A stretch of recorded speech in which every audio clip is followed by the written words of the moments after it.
عرض کیا ہے کہ کسی بھی خوف کے زیر اثر نہیں رہتا، کسی بھی خوف کے زیر اثر نہیں رہتا، بہت ڈرا دیا جائے تو ڈر نہیں رہتا، کسی بھی خوف کے زیر اثر نہیں رہتا، بہت ڈرا دیا جائے تو ڈر نہیں رہتا، اور ہمارے نام کی تختی اتار دی جائے، ہمارے نام کی تختی اتار دی جائے، کوئی پوچھے تو کہنا ادھر نہیں رہتا۔ آداب عرض ہے دوستو، کیسے ہیں آپ لوگ؟ امید کرتا ہوں آپ سارے دوست اچھے ہوں گے، خوش ہوں گے۔ دوستو اس ویڈیو میں ہم لوگ فائز احمد فائز کی ایک مشہور نظم نثار میں تیری گلیوں پہ کو پڑھنے والے ہیں، کیونکہ اس نظم کا چوتھا بند ابھی 24 سپٹمبر کو UPSC اردو آپشنل میں پوچھا گیا تشریح کے لیے۔ تو آئیے دوستو بلا تاخیر ویڈیو کا باضابطہ آغاز کرتے ہیں۔ دوستو یہی وہ نظم ہے جو ہم لوگ پڑھنے والے ہیں۔ چونکہ اس نظم پر میرا ویڈیو نہیں تھا، میں نے تلاش کیا، مجھے لگا شاید بنایا ہوں گا لیکن نہیں بنایا تھا، تو اس نظم کو ہم لوگ پورا ہی پڑھیں گے، کیا پتہ کل کو یہاں سے پھر کوئی بند آ جائے۔ ویسے بھی ہمیں تو پڑھنا ہی ہے نا بھائی، پورا دست سبا تو پڑھنا ہی ہے۔ تو شروع کرنے سے پہلے میں آپ کو ذرا سا میموری ریکال کرا دوں کہ آپ لوگوں کو معلوم ہی ہوگا کہ دست سبا فیض صاحب جیل میں بیٹھ کر لکھے تھے اور وطن کی محبت میں لکھے تھے۔ تو اس نظم میں بھی آپ دیکھیں گے کہ فیض صاحب اپنے وطن کو یاد کر رہے ہیں، اور وطن میں جو ظلم و ستم اور نابرابری کا ماحول ہے، تو یہ امید کرتے ہیں کہ یہ ایک دن ختم ہو جائے گا، اور جو کہ اہل وطن ہیں وہ امن چین سے رہیں گے، اور ظلم کے کالے بادل چھٹنے ہی والے ہیں، کچھ اس طرح کی بات کر رہے ہیں۔ اب پڑھیں گے تو زیادہ کلیئر ہوگا۔ دیکھیں شعر کہتا کیا ہے کہ نثار میں تیری گلیوں پہ اے وطن کے جہاں، چلی ہے رسم کے کوئی نہ سر اٹھا کے چلے، جو کوئی چاہنے والا طواف کو نکلے، نظر چرا کے چلے جسم و جاں بچا کے چلے۔ ٹھیک ہے، کیا کہہ رہے ہیں کہ اے وطن میں تیری گلیوں پہ نثار ہوں، ٹھیک ہے، جہاں یہ رسم چلی ہے کہ کوئی سر اٹھا کے نہ چلے۔ کہنے کا مطلب یہ ہے کہ اگر آپ ویسے رہیں گے، بے خوف و خطر رہنا چاہیں گے، یا کہ بغیر ڈرے ہوئے رہیں گے، بغیر سہمے ہوئے آپ اپنے وطن میں آزادانہ زندگی گزاریں گے، باعزت زندگی گزاریں گے، ویسے بھی آپ دیکھیں گے یہ محاورہ ہے سر اٹھا کے چلنا، یعنی کہ باعزت زندگی گزارنا، سر اٹھا کے چلنا کیا مطلب باعزت رہنا۔ تو کیا ہے کہ یہ رسم ہے، چلی ہے رسم کہ کوئی نہ سر اٹھا کے چلے۔ اگر آپ سر اٹھا کے چلیں گے تو آپ کو اٹھا کے جیل میں ڈال دیا جائے گا، جیسے فیض صاحب کو ڈال دیا گیا۔ ٹھیک ہے، آگے چلیے۔ جو کوئی چاہنے والا طواف کو نکلے، یہ جو انہوں نے لکھا ہے دو عشق، اور میں اکثر کہتا ہوں کہ فیض صاحب اپنے وطن سے بہت زیادہ محبت کرتے ہیں، تو دیکھیے یہاں پہ ایک علامت ہے، کیا کہہ رہے ہیں کہ جو کوئی چاہنے والا طواف کو نکلے۔ طواف کس کا ہوتا ہے؟ خانہ کعبہ کا طواف ہوتا ہے، لیکن فائز صاحب اپنے وطن کے طواف کرنے کی بات کر رہے ہیں، تو آپ سوچئے کہ کیا مرتبہ دیے ہوں گے وطن کو، کتنی محبت کرتے ہوں گے وطن سے۔ جو کوئی چاہنے والا طواف کو نکلے، اب طواف کو نکلنے کا مطلب یہاں پہ یہ ہے کہ جو اپنے وطن کو دیکھنے نکلے، اپنے وطن کو میں گھومنے کے لیے نکلے، تو اس کو کہا گیا طواف کرنا۔ جو کوئی چاہنے والا طواف کو نکلے تو اس کو کیا چاہیے کہ نظر چرا کے چلے، جسم و جاں بچا کے چلے۔ ایسا کیوں بھائی؟ کیونکہ کنڈیشن ہی ایسی ہو گئی ہے نا کہ آپ کو نظر چرا کے چلنا ہوگا۔ کہیں نظر چرا کے چلنے کا مطلب یہ ہوا ہے کہیں آپ ظلم و ستم ہوتے ہوئے دیکھیں تو آپ کچھ مت بولیے، چپ رہیے، ٹھیک ہے۔ تو یہ بڑا خراب لگتا ہے کہیں پر ظلم ہو رہا ہے اور آپ کو جو ہے آپ نہیں بول سکتے ہوں، تو ایسے میں بہت ہی عجیب لگتا ہے۔ تو اسی بات کو کہہ رہا ہے کہ نظر چرا کے چلے، جو بھی نابرابری آپ دیکھ رہے ہیں، جو ظلم و ستم آپ دیکھ رہے ہیں، جو کہ جبر و تشدد اگر آپ کو دیکھنے ملتا ہے، تو آپ نظر چرا لیجئے وہاں سے۔ یہ نہیں کہ آپ وہاں کہنے لگ جائیں گے یار ایسا مت کرو، یہ تو ظلم ہے، ایسا کرنا صحیح نہیں ہے۔ اور جسم و جان بچا کے چلے، یعنی کہ آپ کے جسم اور جان پر بھی اٹیک ہو سکتا ہے، ٹھیک ہے۔ اگر آپ وطن کا طواف کرنے نکلے ہیں، وطن سے اپنی محبت کا اظہار کرنے نکلے ہیں، تو آپ کے جسم اور جان پر بھی اٹیک ہو سکتا ہے، تو آپ بچا کے چلیے، کیونکہ ایک حالات، ایک سچویشن، ایک کنڈیشن ایسا بتا رہے ہیں کہ ملک کا یہ حال ہو چکا ہے. ٹھیک ہے، تو نظر چرا کے چلے اور جسم و جاں بچا کے چلے. ہے اہل دل کے لیے اب یہ نظم بست و کشاد کہ سنگ و خشت مقید ہیں اور سگ آزاد. دیکھیے فیض صاحب کیا کہہ رہے ہیں کہ ہے اہل دل کے لیے، اہل دل یعنی دل والے کے لیے اب یہ نظم بست و کشاد. نظم تو نظم ہی ہے، اور بست کہتے ہیں مطلب جیسے آپ ایسے سمجھیں یہ دونوں ورڈ ایک دوسرے کا اپوزٹ ہے. دونوں ورڈ بست اور کشاد دونوں ایک دوسرے کا اپوزٹ ہے. بست مطلب بہت چھوٹا، کشاد مطلب بہت بڑا. کشادہ جانتے ہوں گے آپ، کشادہ. تو یہ جو نظم بست و کشاد ہے یہ اہل وطن کے لیے اب یہ نظم، مطلب نظم بست و کشاد کا کیا مطلب ہوا کہ اب یہاں پہ کوئی آزاد نہیں ہے، کہ مطلب نا برابری ہے. نا برابری، کسی کو زیادہ ترجیح دیا جا رہا ہے، کسی کو کم ترجیح دیا جا رہا ہے. قانون کی نظر میں ہر کوئی برابر نہیں ہے. تو یہ کہا گیا کہ ایسا نظم ہے کہ جو کہ نا ہموار ہے، کہیں پہ بہت چھوٹا ہے، کہیں پہ بہت بڑا ہے. تو بست و کشاد کہا گیا اس کو. ٹھیک ہے، یہ نظم بست و کشاد. ظاہر سی بات ہے قانون سب کے لیے برابر ہے نا، لیکن کیا ہوتا ہے کہ جو پیسے والے اور پاورفل لوگ ہوتے ہیں تو قانون جو ہے اس پر بہت زیادہ اثر نہیں کر پاتا، اور جیسے تیسے وہ نکل لیتا ہے. جو غریب اور ویسے لوگ ہوتے ہیں تو سارا قانون اسی پر نافذ ہو جاتا ہے. تو ہے اہل دل کے لیے اب یہ نظم بست و کشاد کہ سنگ و خشت مقید ہیں اور سگ آزاد. دیکھیے کیسے گالیاں دے رہے ہیں فیض صاحب، اور کسی کو پتا بھی نہیں چل رہا ہے، پتا بھی نہیں چل رہا ہے. یہ جو یہاں سگ آیا ہے، سگ کن کے لیے آیا ہے؟ سگ ظالم لوگوں کے لیے آیا ہے، اور سگ ویسے لوگوں کے لیے آیا ہے جو ظلم و ستم کرتا ہے.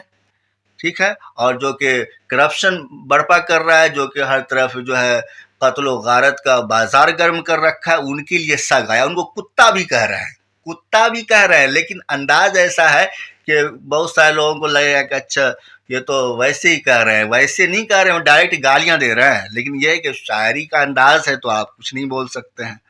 کیا کہہ رہے ہیں کہ سنگ و خشت مقید ہے. سنگ کس کو کہتے ہیں؟ پتھر کو. خشت کس کو کہتے ہیں؟ کہ اینٹ اور چھوٹے چھوٹے ٹکڑے کو خشت کہتے ہیں. کہ سنگ و خشت مقید ہیں اور سگ آزاد. بھائی ایک بات بتائیں کہ پتھر اور چھوٹے چھوٹے ٹکڑے اینٹ پتھر سے کوئی نقصان ہے؟ کہیں پہ پھینک دیجئے، کہیں پڑا ہوا رہے گا. پھینکا ہوا ہے، اس سے وہ اٹھ کر کے آپ کو تو نہیں آئے گا کوئی ڈسٹرب کرنے کے لیے. لیکن اگر کسی کا کتا ہے اور ذرا سا ویسا ہے بدماش ٹائپ کا، اگر آپ نے اس پٹا نہیں ڈالا، کھلا چھوڑ دیا، وہ کسی کو کاٹ بھی سکتا ہے، ظاہر ہے. تو کہہ رہا ہے کہ سنگ و خشت مقید ہیں، جن سے کہ کوئی نقصان نہیں ہے. یعنی فیض صاحب کیوں کریں خود کو، اور فیض صاحب کے جیسے اور بہت سارے ایسے لوگ ہیں جو کہ وطن سے محبت کرتے ہیں، تو ان کو وطن سے کیا نقصان؟ مطلب وطن کو ان سے تو کوئی نقصان نہیں ہے. تو کہہ رہا ہے کہ سنگ و خشت مقید ہیں، ویسے لوگ جن سے کوئی نقصان نہیں ہے وطن کو، اس کو تو آپ نے قید کر رکھا ہے اور سگ آزاد کر رکھا ہے. سگ مطلب گنڈے موالی اور ظالم لوگ، تو سگ کو آپ نے آزاد کر رکھا ہے. تو دیکھیے کیا انداز ہے. چلیے آگے بڑھتے ہیں. بہت ہے ظلم کے دستے بہانہ جو کے لیے، جو چند اہل جنو تیرے نام لیوا ہیں. بنے ہیں اہل ہوس مدعی بھی منصف بھی، کسے وکیل کریں کس سے منصفی چاہیں.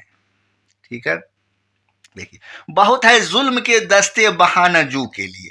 دستے بہانہ جو، اس کا مطلب یہ ہوا دستے بہانہ، دست کہتے ہاتھ کو، بہانہ تو بہانہ ہی ہے، اور جو ہے تو جو کے کئی مطلب ہوتے ہیں، لیکن یہاں پہ جو کا مطلب ہم جو ہے زبردستی لیں گے. ٹھیک ہے، تو کہا کیا گیا کہ دستے بہانہ جو یعنی کہ ظلم کا وہ ہاتھ جو زبردستی کرتا ہو. ظلم کا وہ ہاتھ جو زبردستی کرتا ہو. ٹھیک ہے، جو چند اہل جنو تیرے نام لیوا. اب یہ دونوں کو آپ ملا کے سمجھیں کہ بہت ہے ظلم کے دستے بہانہ جو کے لیے. جو ظلم ہے، زبردستی کرنے والا ہاتھ ہے، ان کے لیے جو تھوڑے سے اہل وطن بچے ہوئے ہیں جن کے دل میں وطن کی محبت ہے، جن کو کہ اہل جنو کہا گیا ہے، تو ظلم کرنے کے لیے تو وہی کافی ہیں ان کے لیے. وہی تھوڑے سے ویسے لوگ ہیں جو کہ وطن سے محبت کرتے ہیں، سیدھے سادے شریف اور معصوم لوگ ہیں. ویسے لوگوں پر وہ ظلم کرتے ہیں، اور اتنے تھوڑے سے لوگ ہی کافی ہیں. کن کے لیے؟ ان کے لیے جو کہ ظلم کرنے والا ہاتھ رکھتا ہے. ٹھیک ہے، آگے دیکھیے کہ بنے ہیں اہل ہوس مدعی بھی منصف بھی. اب مدعی سمجھتے ہی ہیں جس کو جو کہ دعویٰ کرتا اور منصف جو کہ انصاف کرتا ہو. تو اہل ہوس دونوں بنے ہوئے ہیں. ٹھیک ہے، اور کسے وکیل کرے، کن سے منصفی چاہے. منصفی کہتے ہیں فیصلہ کو، کہ کسے ہم وکیل کریں. یعنی کہ کہنے کا مطلب یہ ہے کہ جن کو رکشک بننا چاہیے وہی بھکشک بنے ہوئے ہیں. رکشک اور بھکشک میں نے بول دیا کہ جن کو جو کہ ایسے لوگ ہیں کہ ملک کی حفاظت کی ذمہ داری ہے جن کے اوپر، اور نہ برابری، نہ ہمواری، ظلم و ستم، قتل و غارت، لوٹ مار، یہ سب کو ختم کرنے کی ذمہ داری جن کے اوپر ہے، وہی لوگ ایسا کر رہے ہیں، وہی لوگ ظلم و ستم کر رہے ہیں، وہی لوگ سارا غلط کام کر رہے ہیں وطن میں. ٹھیک ہے، تو ہم کن سے جائیں ہم منصفی چاہنے کے لیے، اور کن کو ہم وکیل کریں؟ اس طرح کی بات کر رہے ہیں. دیکھیے، مگر گزارنے والوں کے دن گزرتے ہیں، مگر گزارنے والوں کے دن گزرتے ہیں، تیرے فراق میں یوں صبح و شام کرتے ہیں. اب دیکھیے یہ سارے کنڈیشن کو بتا دیا، یہاں پہ کیا کنڈیشن چل رہا ہے، اور اس کے بعد کہہ رہا ہے لیکن ایسے برے وقت میں بھی مگر گزارنے والوں کے دن گزرتے ہیں. ایسے برے وقت میں بھی جن کو اپنا دن گزارنا ہوتا ہے، وقت گزارنا ہوتا ہے، دن تو گزر ہی رہے ہیں، وہ لوگ اپنا دن گزار ہی رہے ہیں. تیرے فراق میں، کن کے فراق میں؟ وطن کی فراق میں. ٹھیک ہے، تیرے فراق میں یوں صبح و شام کرتے ہیں. وطن کی فراق میں کا مطلب یہ ہوا، فراق کہتے ہیں جدائی کو، معلوم ہی ہے کہ جو اچھی حالت ہونی چاہیے وطن کی وہ تو نہیں ہے، لیکن اس اچھی حالت کے فراق میں ہم کیا کرتے ہیں کہ صبح و شام کرتے ہیں. اور میرے جیسے جتنے بھی اہل جنو ہیں، اہل وطن ہیں اور وطن سے محبت کرنے والے لوگ ہیں، وہ سب وہ سب کیا کرتے ہیں کہ صبح و شام کرتے ہیں. یعنی کہ امید کرتے ہیں کہ کبھی دن ضرور بدلے گا، اور ابھی دن ویسے گزارے جا رہے ہیں. دیکھیے یہاں پہ بجھا جو روزن زندہ تو دل یہ سمجھا ہے کہ تیری مانگ ستاروں سے بھر گئی ہوگی. چمک اٹھے ہیں سلاسل تو ہم نے جانا ہے کہ اب سحر تیرے رخ پہ بکھر گئی ہوگی. دیکھیے کیسے پر امید ہو کے بات کر رہے ہیں.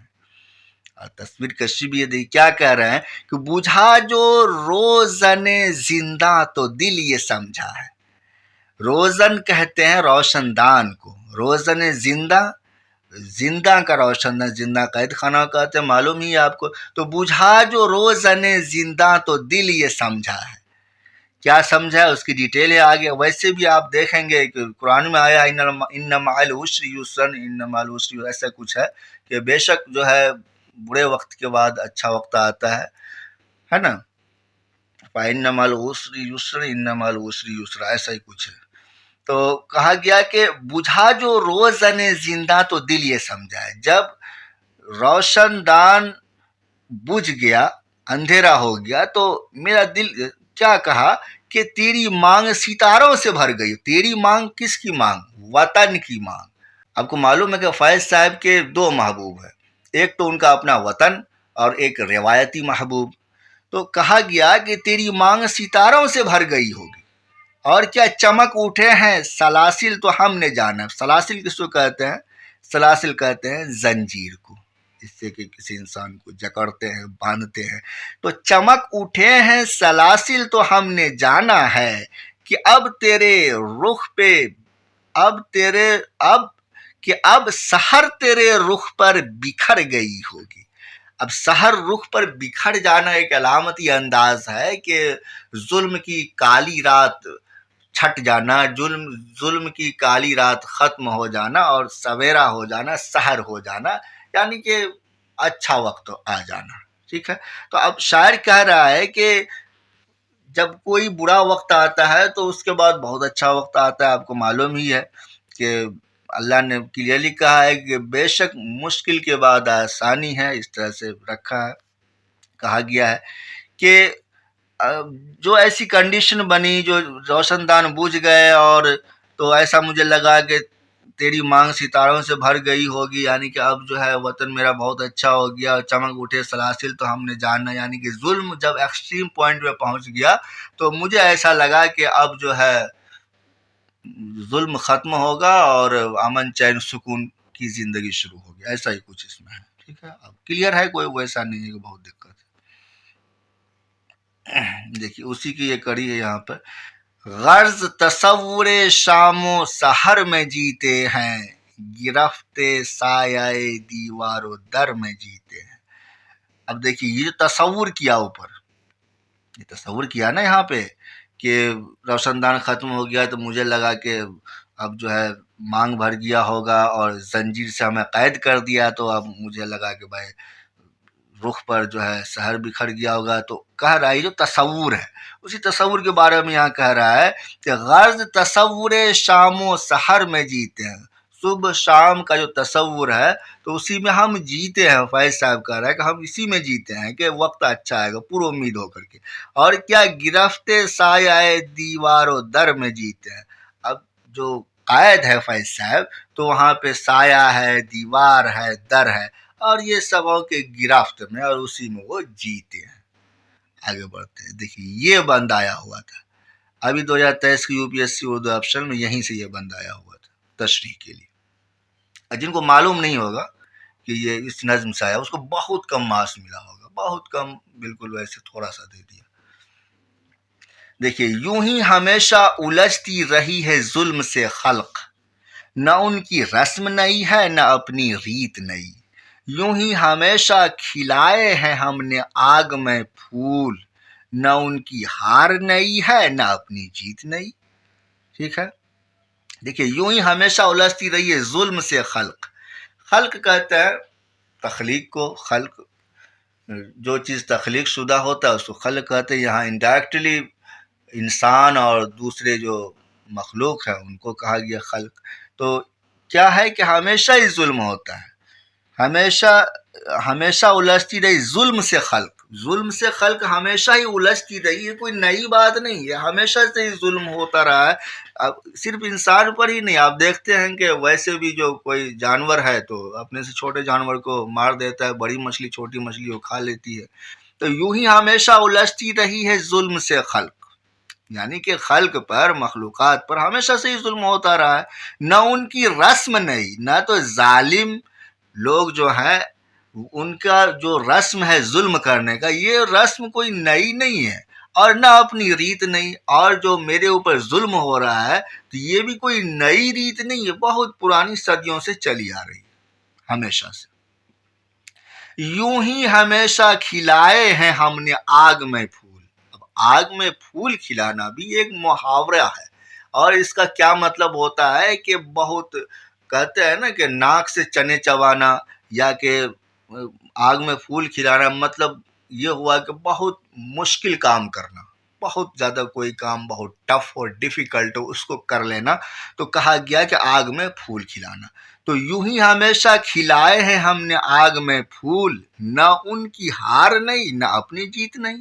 اب دیکھیے یہاں پر بھی ایک بہت پوائنٹ کی بات کر رہے ہیں، نہ ان کی ہار نہیں، ان کی ہار بتا رہے ہیں، ان کی ہے یعنی کہ ظالم لوگوں کی ہار، کہ ظالم جب ظلم کرتا ہے تو ہمیشہ ان کا ظلم نہیں چلتا۔ شعر سنے ہوں گے کہ ناؤ کی کشتی سدا، کاغذ کی کشتی سدا چلتی نہیں، اور کیسے تو ہے کہ ہاں ظلم کی ٹہنی کبھی پھلتی نہیں، ناؤ کاغذ کی سدا چلتی نہیں۔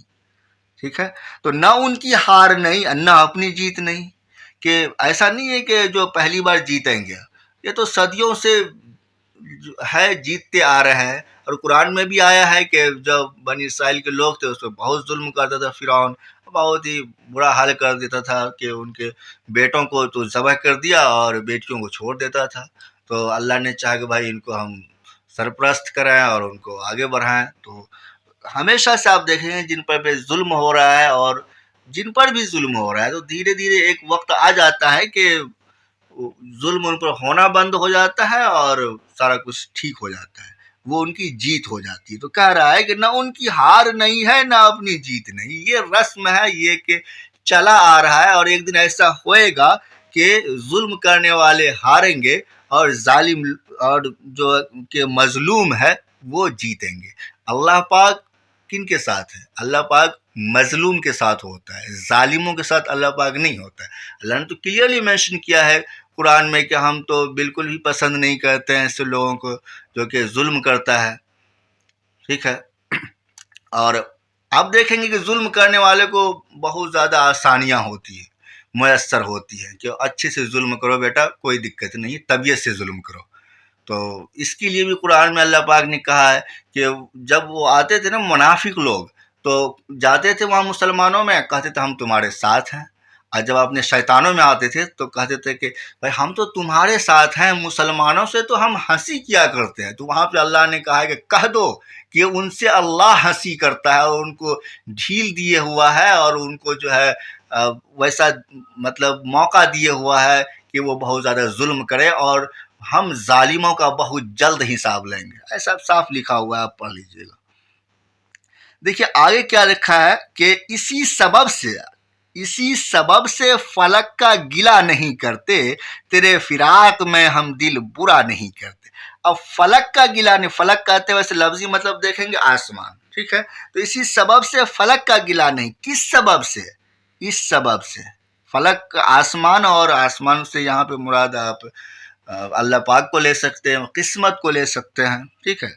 تو وہی لے سکتے ہیں۔ دیکھیے کسی سبب، جیسے نا اسی سبب، یہ جو سبب ہے کہ ظلم کرنے والا ایک دن ہار جائے گا اور مظلوموں کی جیت ہوئے گی، اور اس کے علاوہ جو ہے یہ رسم ہے، چلا آ رہا ہے، یہ سارا جو وجہ ہے، یہ سارے جو اسباب ہیں، تو اسی کے بارے میں کہہ رہا ہے کہ اسی سبب سے فلک کا گلہ نہیں کرتے، کیونکہ مجھے معلوم ہے، میں اللہ پاک سے گلہ نہیں کر رہا ہوں کہ اللہ پاک آپ نے کیوں ہمیں جو ہے ویسا کر دیا ہے، یا کہ میرے اوپر کیوں ظلم ہو رہا ہے، کیونکہ مجھے معلوم ہے کہ ظالم لوگ ایک دن ہار جائیں گے، اور مظلوم یعنی کہ ہم لوگ ایک دن جیت جائیں گے۔ تیرے فراق میں ہم دل برا نہیں کرتے، تیرے فراق، وطن کے فراق میں، وطن کی محبت میں ہم اپنا دل برا نہیں کرتے، کیونکہ مجھے معلوم ہے کہ جو ظالم لوگ ہیں نا، تو یہ کچھ ہی دنوں کا مہمان ہے، چھن بھنگور ہے، جو کہ ختم ہونے والی، وہ ختم ہو جائیں گے بہت جلد۔ اسی لیے ہم کوئی بہت زیادہ دل برا نہیں کرتے، گالیاں اولیاں یہ سب نہیں دیتے ہیں، اور دل برا نہیں کرتے ہیں، نہ ہی جو ہے ہم گلا کرتے ہیں، شکوہ کرتے ہیں اللہ پاک سے بہت زیادہ، اور یہ ساری چیزیں ہیں یہاں پہ، ٹھیک ہے دوستو۔ آگے بڑھتے ہیں۔ دیکھیے یہاں کیا کہہ رہا ہے کہ گر آج تجھ سے جدا ہے تو کل بہم ہوں گے، یہ رات بھر کی جدائی تو کوئی بات نہیں۔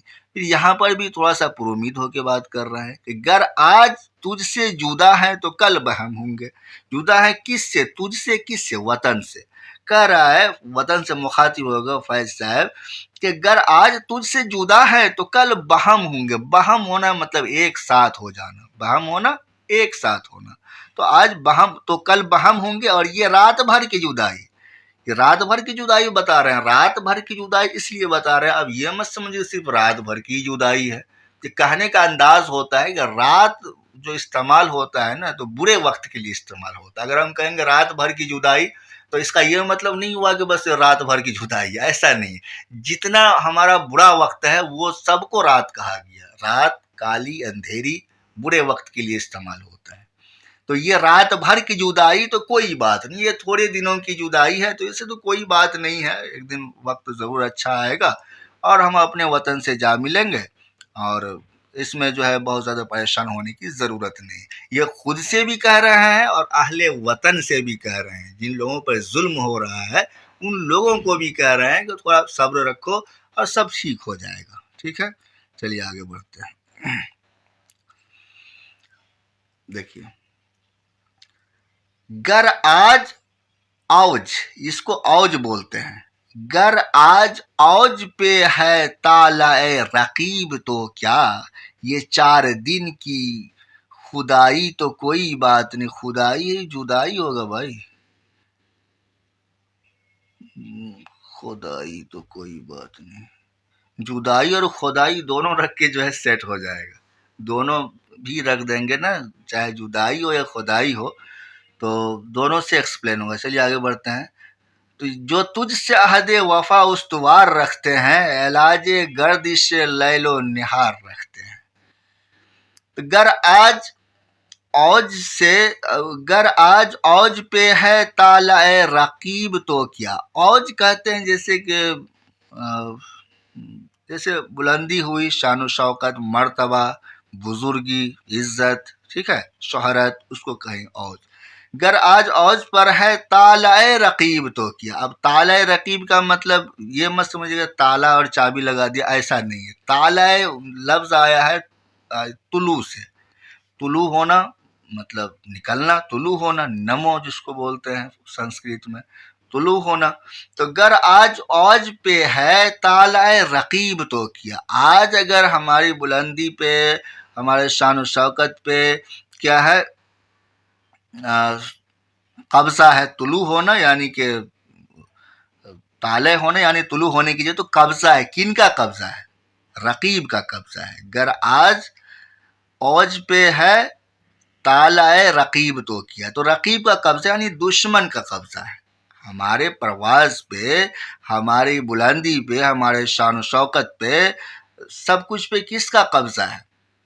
تو رقیب کا قبضہ. رقیب دشمن کو کہتے ہیں. اب دشمن کو بھی نہیں کہتے ہیں، بلکہ اگر کسی فلانی کا دو عاشق ہے، اگر کسی فلانی کا دو عاشق ہے تو دونوں عاشق کا رشتہ آپس میں ایک دوسرے سے رقیب کا ہوتا ہے. تو تھوڑا سا ویسا ہی سمجھ آتا ہے. تو گر آج اوج پہ ہے طالع رقیب تو کیا. یہ 4 دن کی جدائی تو کوئی جدائی ہی پڑی ہے اس کو، ٹھیک ہے. اب خدائی بھی اسی لیے کیونکہ یہ 4 دن کی خدائی ہی رہنے دیجیے، کوئی دقت نہیں ہے. تو خدائی آپ رکھیں گے تو یہ خدائی کن کے لیے استعمال ہوا ہے یہاں پہ؟ جو کہ رقیب ہے، جو کہ ظالم لوگ ہیں، دشمن ہیں ہمارے، ٹھیک ہے، جو کہ ہمارے مطلب جہاں سے ہم طلوع کریں گے اس پر ان کا قبضہ ہو چکا ہے. تو یہ 4 دن کی خدائی ہے ان کی، جسٹ 4 دن کی. وہ شعر تو آپ سنے ہوں گے نا کہ وہ جو ایک شخص یہاں تخت نشیں تھا، ان کو بھی اپنے خدا ہونے پر اتنا ہی یقین تھا کہ جب کوئی انسان کوئی تھوڑا سا عہدہ اور شہرت اور ویسا مل گیا تو وہ خود کو خدا سمجھ بیٹھتا، لیکن وہ 4 دن کی خدائی ہوتی، جسٹ ختم ہو جاتا ہے. گھمنڈ آیا کہ آپ گئے، تھوڑا سا گھمنڈ آیا کہ آپ گئے کام سے. اس لیے گھمنڈ سے اللہ پاک بچائے. گھمنڈ نے تو ابلیس کو کھا گیا، جو کہ اتنا عبادت اور ویسا علم اللہ نے عطا کیا تھا. تو گھمنڈ اتنی گندی اور بیکار چیز ہے. گھمنڈ ہے ہی نہیں. انسان کیا گھمنڈ کرے گا بھائی؟ گھمنڈ اللہ کرے تو ایک بات بھی سمجھ میں آتی ہے کہ ہاں بھائی اللہ کر رہا ہے تو ان کو ہے ویسا پاور تو ہے. ہم لوگ کا کیا ہے بھائی؟ کچھ بھی نہیں ہے. ابھی کہیں پر پیٹ میں درد ہوگا ہو جائے گا، سر میں درد ہو، سارا گھمنڈ ختم. گر آج اوج پہ ہے طالع رقیب تو کہ یہ 4 دن کی خدائی تو کوئی بات نہیں. جو تجھ سے عہد وفا استوار رکھتے ہیں. استوار رکھنا مطلب قائم رکھنا، باندھا ہوا رکھنا. عہد وفا، عہد وفا بتانے کی چیز ہے نہیں. جو تجھ سے عہد وفا استوار رکھتے. تجھ سے کن سے؟ وطن سے. علاج گردش لیل و نہار رکھتے ہیں. کہہ رہا ہے کہ وطن سے محبت کرنا بھی اتنا آسان نہیں ہے. اگر کوئی وطن سے محبت کر رہا ہے اور وطن سے عہد وفا استوار رکھتا ہے تو یہ ایک ایسا مرض ہے. وطن سے محبت کرنا ایک ایسا مرض ہے، ایک ایسی بیماری ہے جس کا علاج کیا ہے؟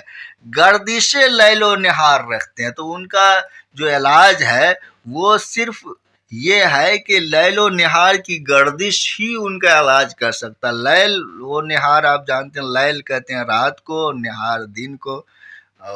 قرآن میں اللہ نے کہا نا کہ تولج اللیل فی النہار و تولج النہار فی اللیل، ایسا ہی کچھ آیا ہے. ٹھیک ہے، ایگزیکٹ نہیں ہوں، بس یہ ہے کہ وہ میں ہی ہوں جو دن کو رات میں داخل کرتا ہوں اور رات کو دن میں داخل کرتا ہوں. ٹھیک ہے، ایسا ہی کچھ ہے. تولج اللیل فی النہار و تولج النہار فی اللیل.